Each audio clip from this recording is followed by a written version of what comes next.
दोस्तों, yes bank की बात करें तो फ्राइडे को स्टॉक के अंदर काफ़ी बड़ी गिरावट देखने को मिली। यानी करीब 3% के आसपास की गिरावट। स्टॉक जो देखो कि 27 के आसपास पहुंचता वो दिखाई देता, वो फिर से 25 के आसपास आए।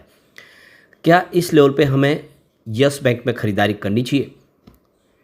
यस बैंक ने इस बार क्वार्टर वन का रिजल्ट बहुत ही शानदार बताया और इस बार ही नहीं, पिछले कई रिजल्ट हमने देखे बहुत ही शानदार रहे।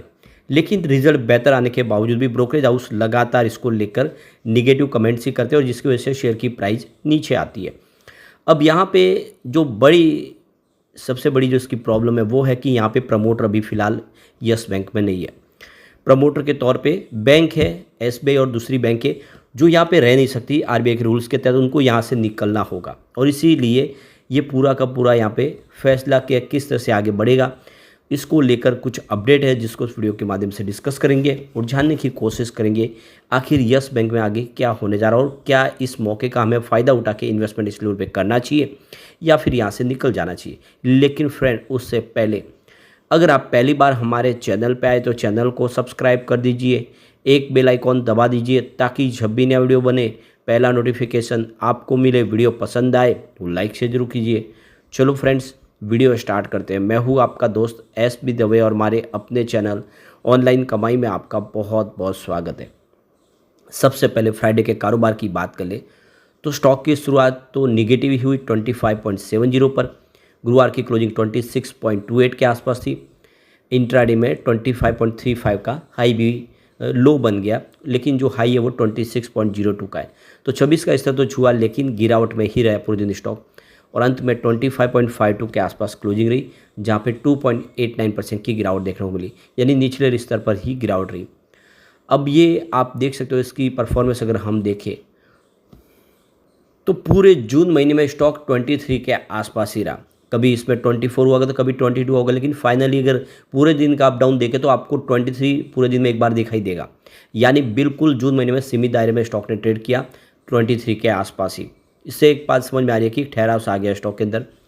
और अगर हम बात कर ले जुलाई महीने की तो स्टॉक यहाँ से थोड़ा बढ़ा और ये 25-26 के दायरे में आ गया।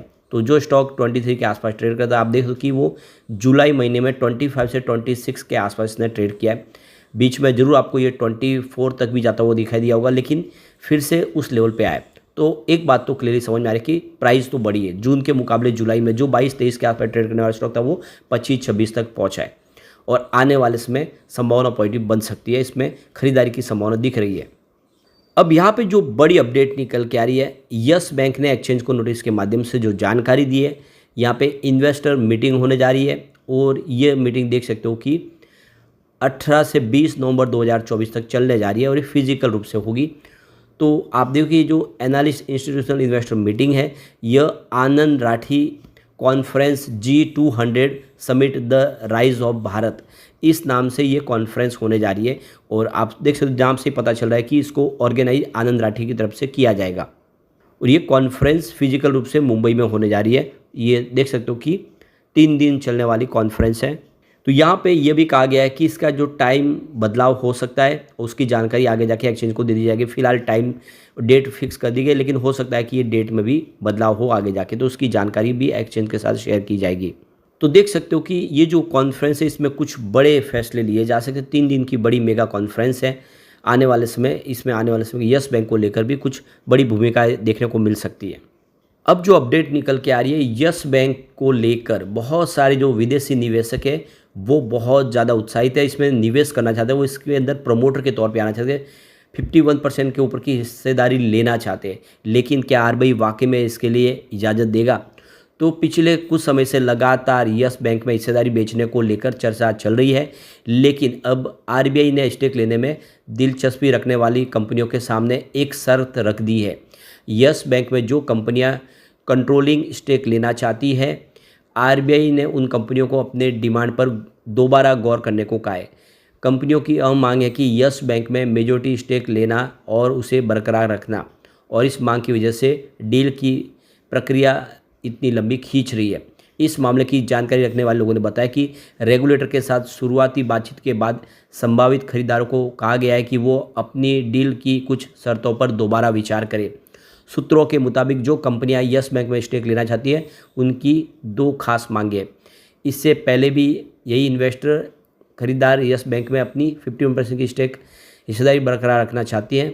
इस मामले में एक अन्य सूत्र ने बताया कि यस बैंक में निवेश करने वाले नए इन्वेस्टर नहीं चाहते कि बैंक में किसी भी समय उनकी हिस्सेदारी 51% से कम हो, यानी वो पूरा अपना कंट्रोल चाहते हैं।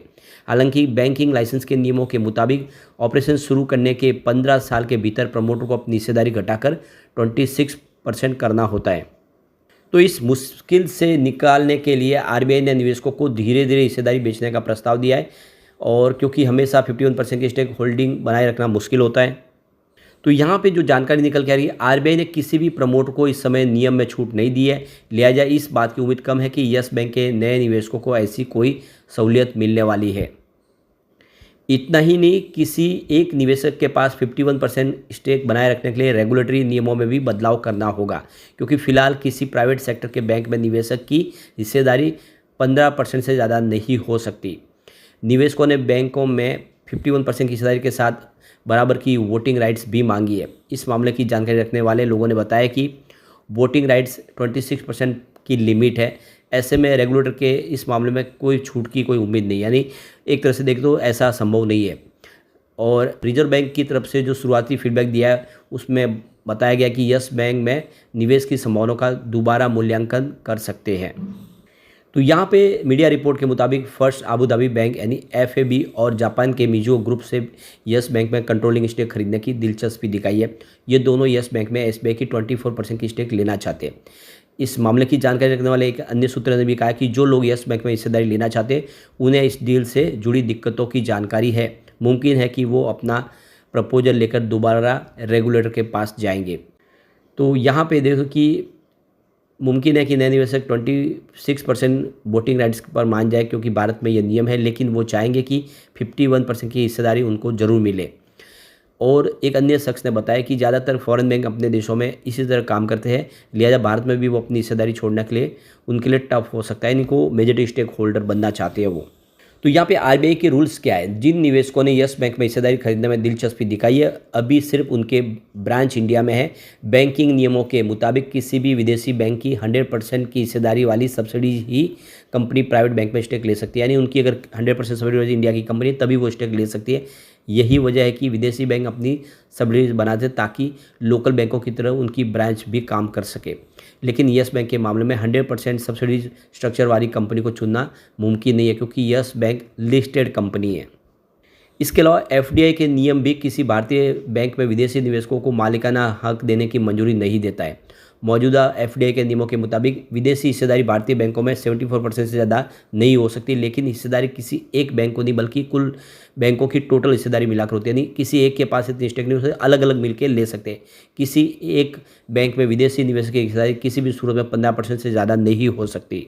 तो अब ये मामला क्लियरली दिख रहा है कि जो बैंक है विदेशी बैंक, वो ग्रुप बना के इसमें निवेश कर सकते हैं। एक साथ में उनको स्टेक पूरी नहीं मिलेगी। प्रमोटर के तौर पे यहाँ पे अलग अलग बैंकों को मिल के आना होगा, तभी ये पॉसिबल दिखाई दे रहा है। फिलहाल देखिए यस बैंक की जो 24% की एसबीआई की स्टेक है वो बिकने जा रही है। इसके अलावा axis bank, Kotak Mahindra bank, ICICI bank, HDFC bank के पास 7.4% की स्टेक है जो बिक सकती है। तो यहाँ पे देखिए पहले से देखें तो पी इन्वेस्टर कार्लाइल और एडवांस के पास यस बैंक की 14% की हिस्सेदारी है। उन्होंने डायरेक्ट इन्वेस्टमेंट यहाँ पे किया था एफडीआई के माध्यम से। तो अब कुल मिला के देख सकते हो कि ये मामला अभी थोड़ा सा खटाई में पड़ता हुआ दिखाई दे रहा है। तुरंत में यस बैंक को प्रमोटर नहीं मिलेगा।